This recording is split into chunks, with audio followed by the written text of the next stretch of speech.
आपल्याला शेवभाजी बनवायची आहे। त्यासाठी मी कांदे, टमाटे, आपले मिठाचे शेव, तुम्ही लसूणी शेव पण घेऊ शकता।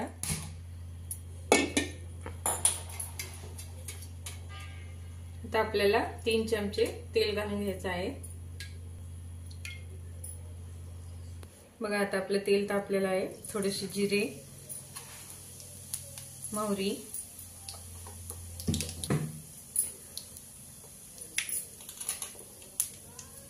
आता आपल्याला ह्याच्यामध्ये कांदे घालून घ्यायचे आहे।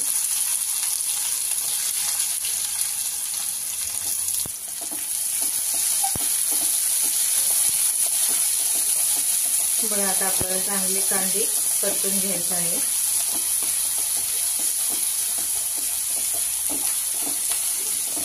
डब्यासाठी मुलांना खूप मस्त वाटते। पाव सोबत, पोळी सोबत खायला झटपट होणारी भाजी आहे।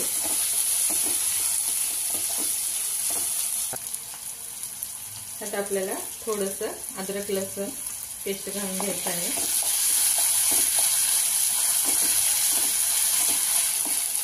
बघा आपले कांदे चांगले शिजलेले आहेत। आता आपण ह्याच्यामध्ये टमाटे घालून घेऊ।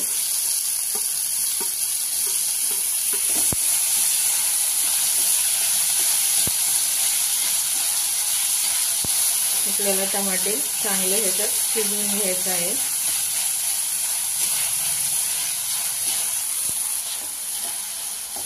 बघा असं चांगलं आपल्याला हलवून घ्यायचं आहे। आता आपण ह्याच्यामध्ये चवीनुसार मीठ, म्हणजे आपले टमाटे लवकर शिजतात।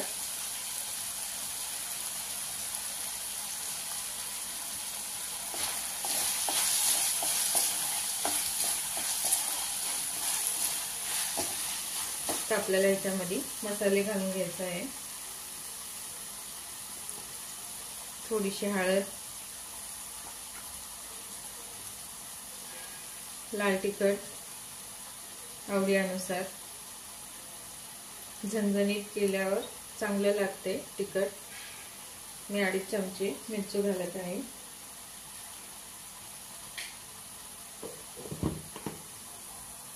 तर आपल्याला धने पावडर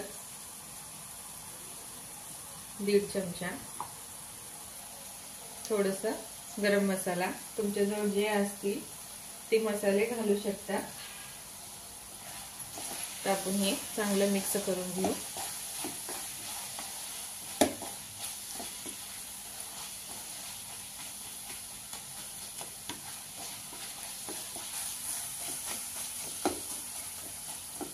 बघा असं आपल्याला टमाटे चांगले एकजीव करून घ्यायचं आहे।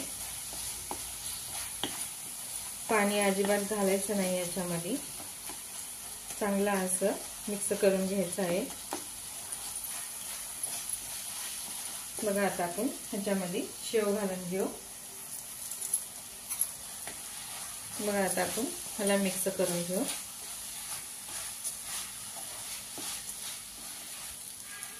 बघा आता आपल्याला वरून कोथिंबीर घालायचं आहे। किती मस्त दिसत आहे भाजी। तर आपल्याला ही 2 मिनिटं झाकून ठेवायचं आहे। 2 मिनिटं झाकून ठेवू। बघा 2 मिनिटं झालेली आहेत। भाजी आपली तयार झालेली आहे। तर आपण गॅस बंद करून घेऊ। बघा शेवभाजी तयार झालेली आहे। पावासोबत पण खाऊ शकता, पोळी सोबत पण खाऊ शकता।